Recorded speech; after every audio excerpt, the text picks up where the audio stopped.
Alright, let's take a look at Magic Trails. So first off, we'll press N to open up the Magic Trails panels. We'll be greeted with basically one button, which says New Trail. If we click that, we'll get a pop-up and we'll be able to choose a preset material, use a material from the scene, of which I have none, the length of the trail and the name. If we click OK, a new arrow empty has appeared in our scene, and you can see the panel is now populated with some more information. But first we'll go into render view, start the timeline and move the empty. Here in the options you can see that there are two new components. A Magic Trails component indicated by the control icon and a mesh. These can also be seen in the outliner. There are a couple more options for the mesh, which are the material properties, which lets you change how the trail looks. In general, the material that is displayed, let's for example choose a flame trail, and some baking options. Let's add another empty and parent the trail to it. If we move the empty now, you can see the trail follows. If we add some keyframes, let's say on the rotation channel, and decrease the timeline, you can see everything is working.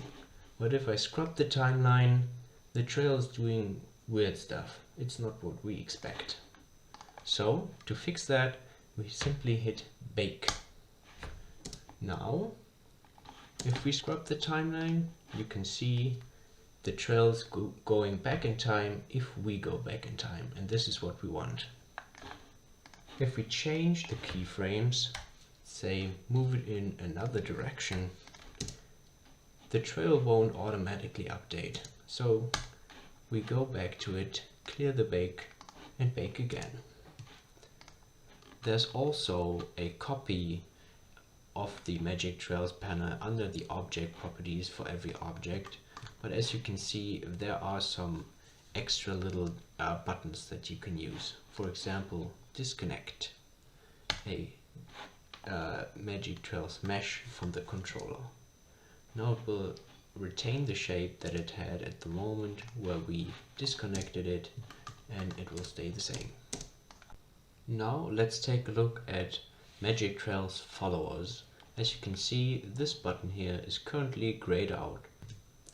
If we add an arrows empty, or any empty for that matter, and also select our Magic Trails component, we can now follow the controller.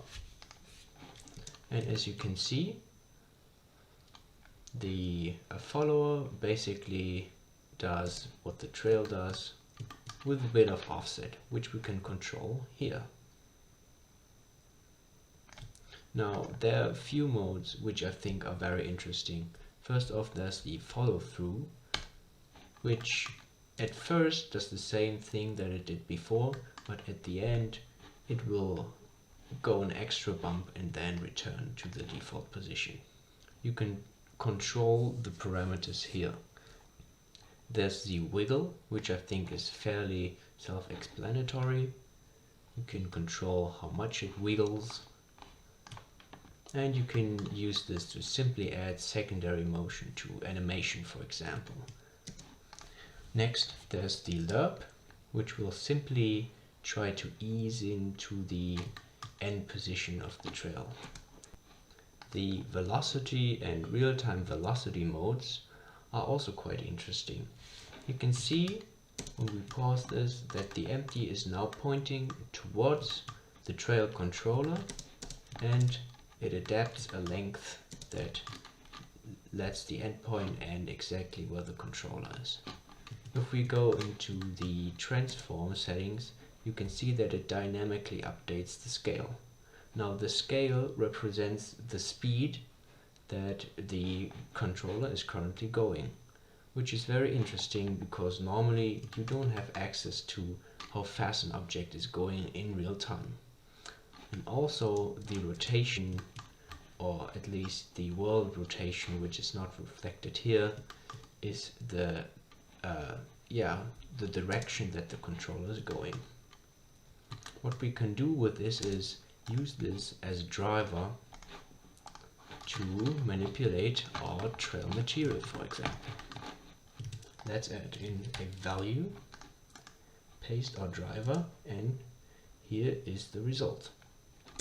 If we plug this into brightness, we can see something is happening. Doesn't look very good, but yeah, where the trail is going fast, it's a little bit brighter, so we need to exaggerate this effect. After adjusting the animation and the setup a little bit, I think this here demonstrates the effect that this has a little bit better.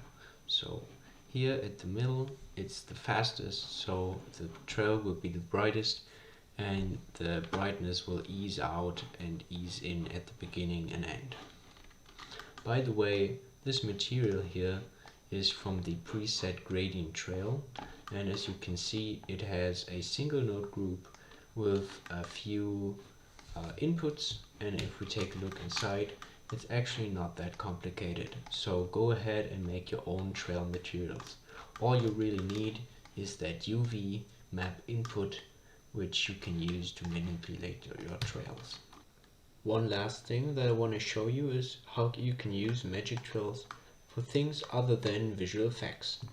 Here, for example, I've made this very crude BB-8 bootleg character with a head and the ball controller, and here I have a magic trail, and if I play the timeline and move it, you can see the robot starts moving and the ball starts rotating. And what I've done here is taking a few magic trails components, like the trail controller itself. You can see it doesn't have a mesh, but it has a velocity follower, and it has a normal lerp follower, which tries to move toward the trail controller. And the character will follow, and the head will kind of lean into the motion, which I think looks very nice. And then on top I used simple constraints like the shrink wrap and look at constraints to make this whole effect possible. So as you can see, you can do a lot more than just trail effects, like this for example.